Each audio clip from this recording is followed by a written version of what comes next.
बिछड़ा हुआ जो गुरु मिलता है या बिछड़ा हुआ बच्चा जिसको मिल जाए, 2, 4, 10 साल 15 साल अगर ना मिले और वो लड़का अगर मिल जाए, उसको कितनी खुशी होती है उस माँ को। वही खुशी शायद आज मैं देख रहा हूँ, जिस शिष्य को अपना गुरु जो संदेह में था वो है इस दुनिया में या नहीं, वो गुरु आज मिल गया है। हृदय में इतनी खुशी जाहिर करता है व्यक्ति, तो हम अपने जीवन को उतनी ही खुशी के साथ सहृदय से स्वीकार करें, क्योंकि ये जो जीवन जो मिला है बार बार मुश्किल है। जो शरीर मिला है ये बार बार मुश्किल है, क्योंकि नरजन्म में बहुत सारे गलत काम हो जाते हैं हमारे हाथ से, जिनके माध्यम से हमारा संस्कार बिगड़ जाते हैं, और संस्कार बिगड़ जाने से संस्कृति खराब हो जाती है। और जिस व्यक्ति की संस्कृति खराब हो जाती है उसका पूरा जीवन में विकृति आ जाती है। अब विकृति भरा हुआ जीवन दुखदाई होता है, और किसी भी व्यक्ति को दुख पसंद नहीं है।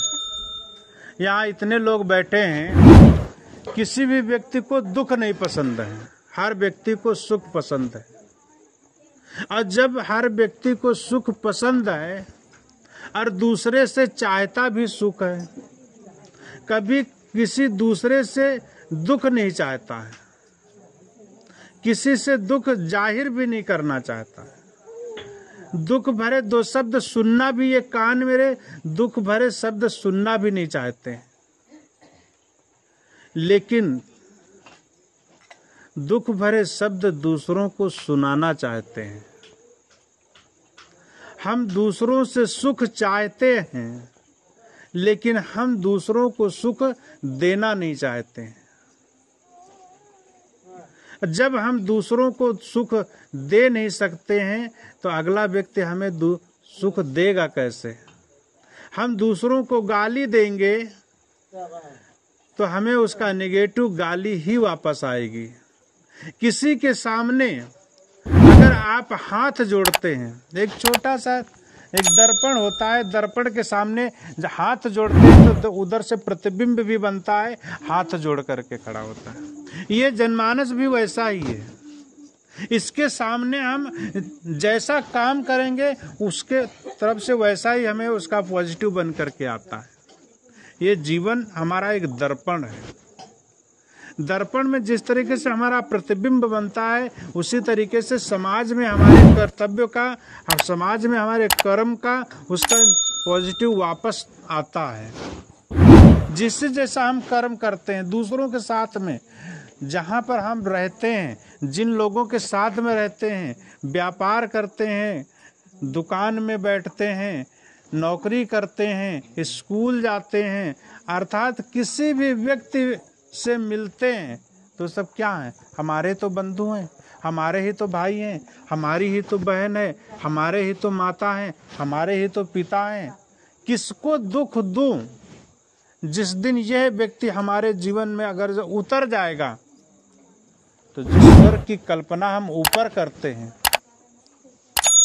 ऊपर में जिस स्वर्ग की कल्पना करते हैं वो शायद स्वर्ग हमारे जीवन में उतर सकता है, हमारे परिवार में उतर सकता है। लेकिन कब?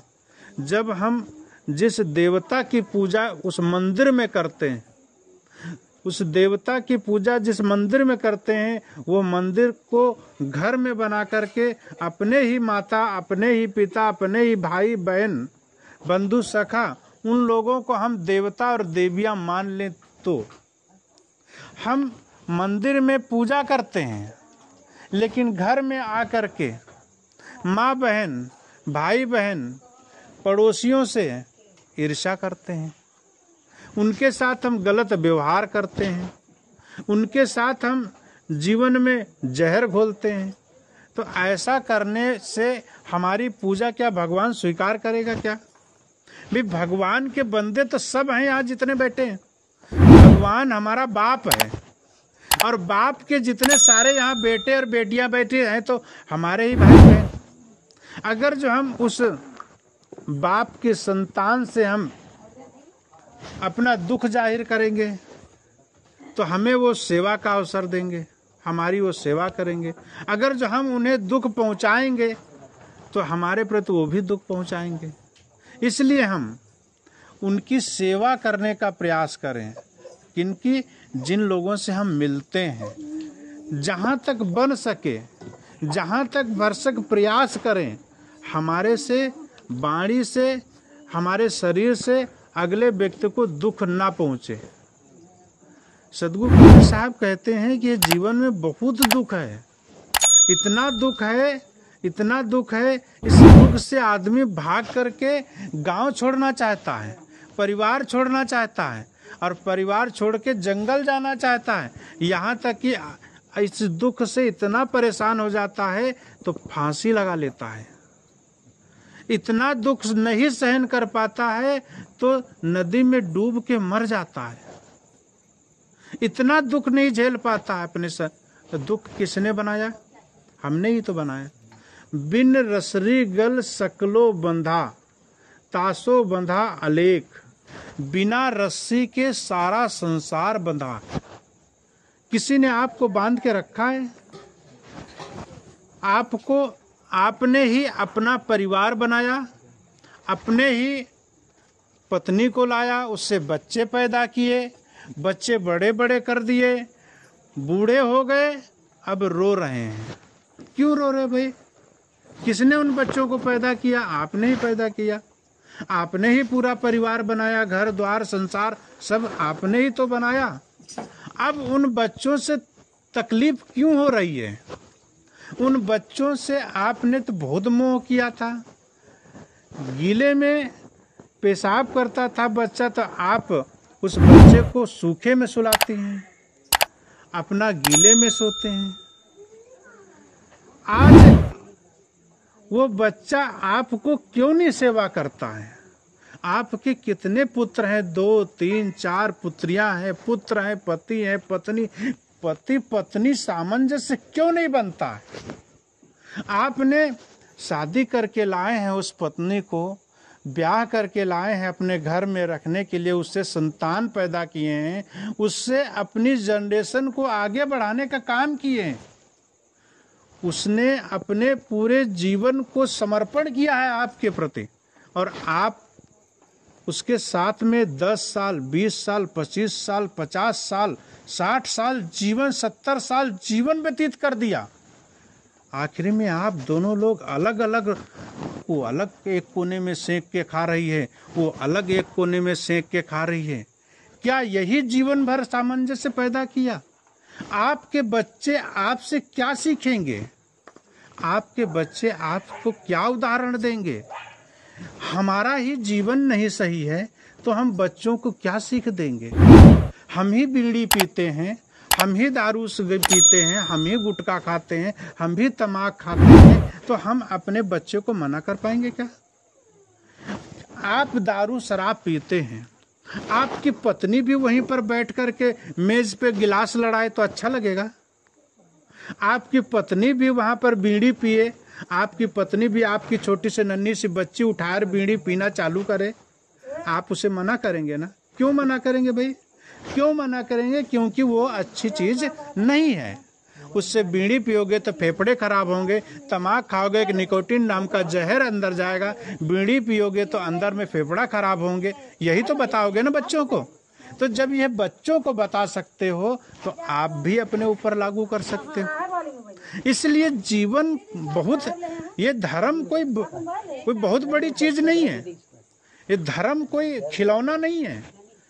जैसे लोग धर्म को खेलना चाहते हैं, धर्म कोई खिलौना नहीं है। धर्म एक जीवन जीने की कला है। धर्म एक जीवन जीने की कला है। धर्म अफीम नहीं है कि खा लो और नशे में पड़े रहो।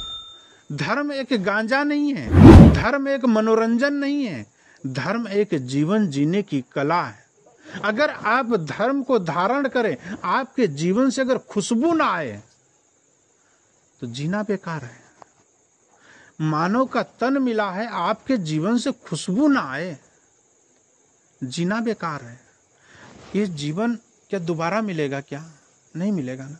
आज हम सब लोग यहाँ बैठे हैं, पता नहीं कौन रात के 12 बजे यहाँ से चल बसे, है कोई भरोसा? कल कोई मिलेगा यहाँ पर? कोई है भरोसा किसी का? हम मिलते हैं या नहीं मिलते, कोई भरोसा नहीं है।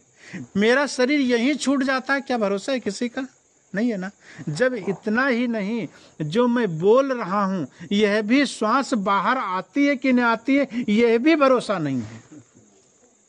इतना क्षणिक शरीर, इतना क्षणभंगुर हमारा शरीर, उस शरीर पर इतना गुमान, इतना अभिमान, इतना फूले फूले फिर रहे हैं। अपने बच्चों से नहीं बोलते हैं, अपने यार दोस्तों से, परिवार से, अपने पड़ोसियों से भी इतना नफरत पैदा कर रखे। गली से गुजरते हैं तो उसको देखना पसंद नहीं करते हैं। क्यों आपने इतना दुख, क्यों अपने आप में नफरत पैदा किया?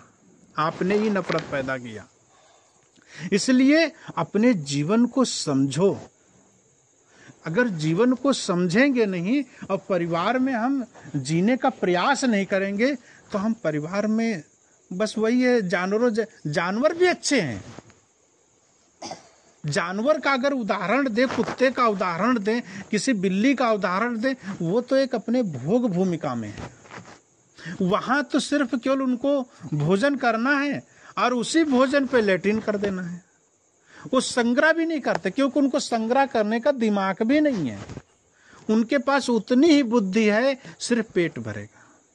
पेट भरने के बाद में जो पड़ा हुआ जो चारा है, पड़ा हुआ जो वहां भूसा है, पड़ा हुआ जो वहां दाना है, उसी पे वो लैट्रिन कर देंगे, उसी पे वो विष्ठा कर देंगे। उनको कल की सोच नहीं है। लेकिन ये मनुष्य कर्म भूमिका में है, वो भोग भूमिका में है। मनुष्य यहाँ पर कर्म करके अपने जीवन को सुधार सकता है, कर्म करके अपने जीवन में सुख ला सकता है। अपने जीवन को जितना हमने बर्बाद किया है, बचपन से लेकर के आज हमारी उम्र अगर 55 हो गई है, बचपन से 55 तक उम्र हमारी बीत गई, लेकिन हमने अपने जीवन की तरफ झांक के नहीं देखा।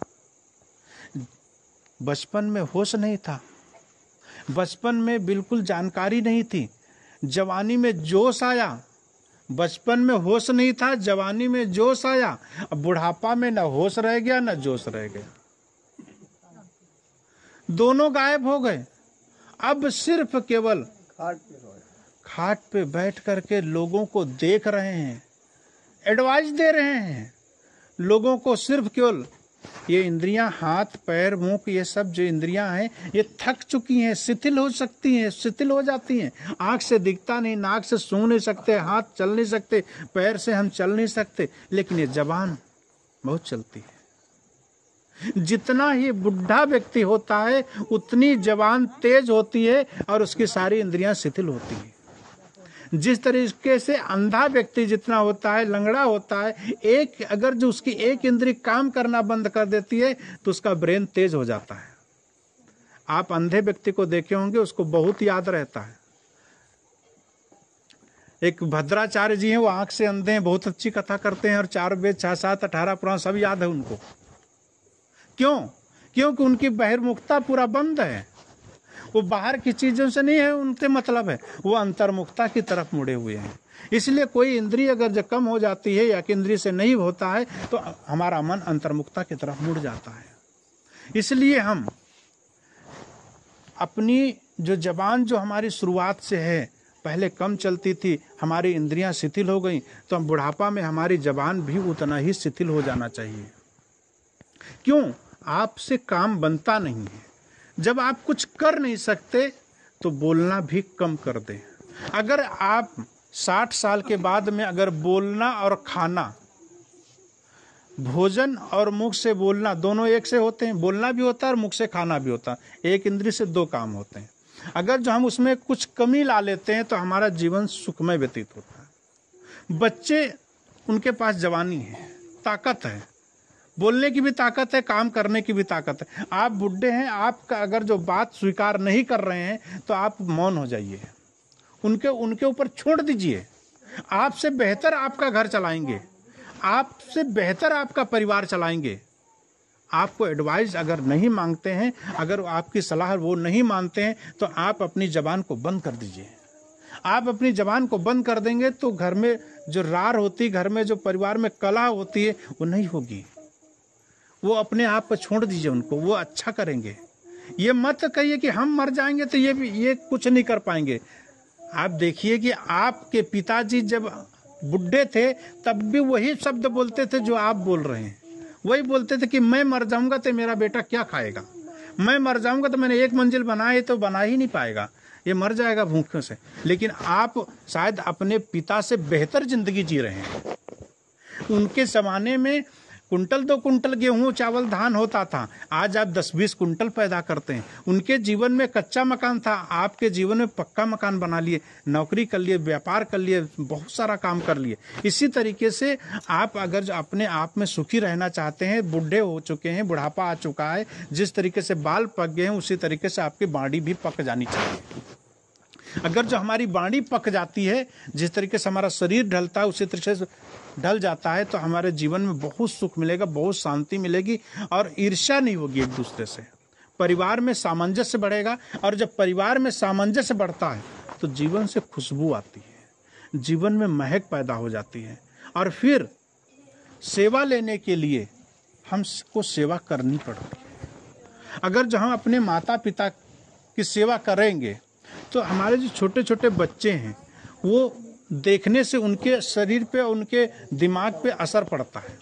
इसलिए हम सेवा करें अपने पिता की, अपने माता की, अपने बुजुर्गों से।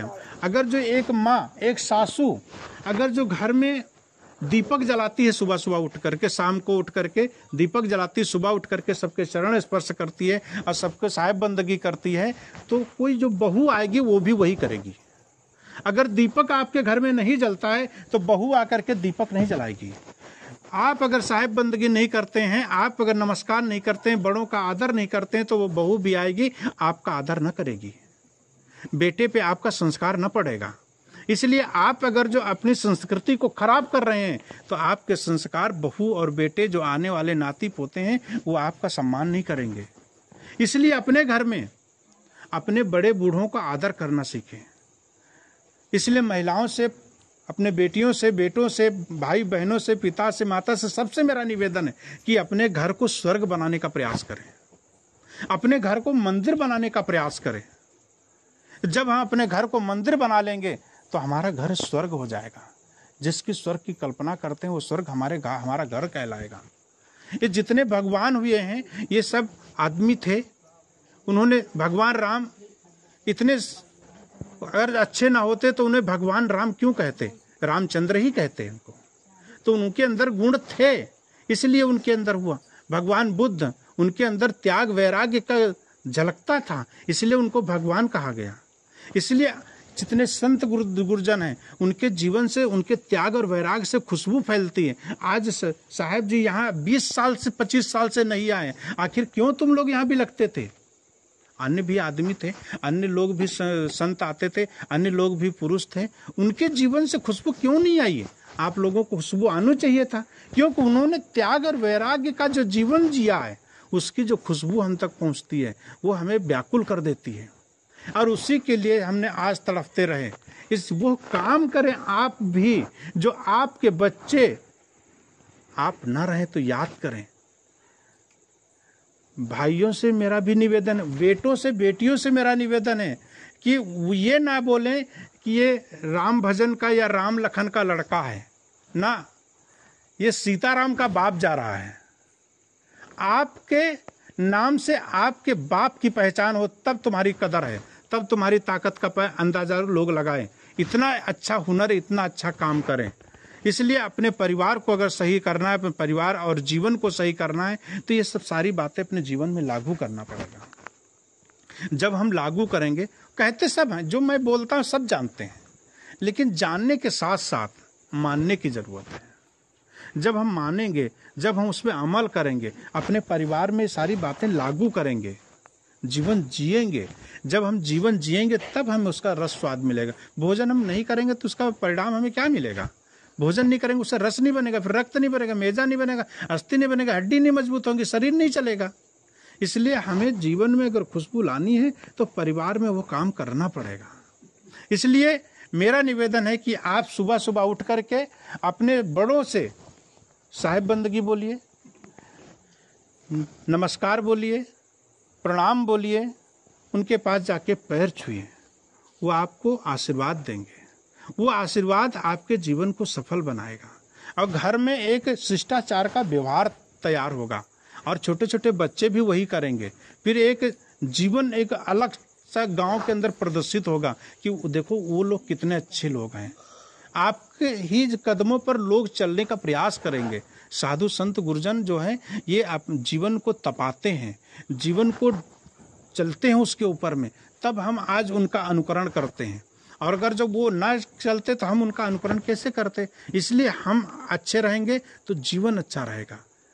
इसलिए अपने आप को और अपने जीवन को संभालेंगे, तभी खुशबू, तभी शांत, तभी जीवन स्वर्गमय बनेगा। अपने स्वर्ग को हम ऊपर उतारने के लिए अपने परिवार को अच्छा बनाएं।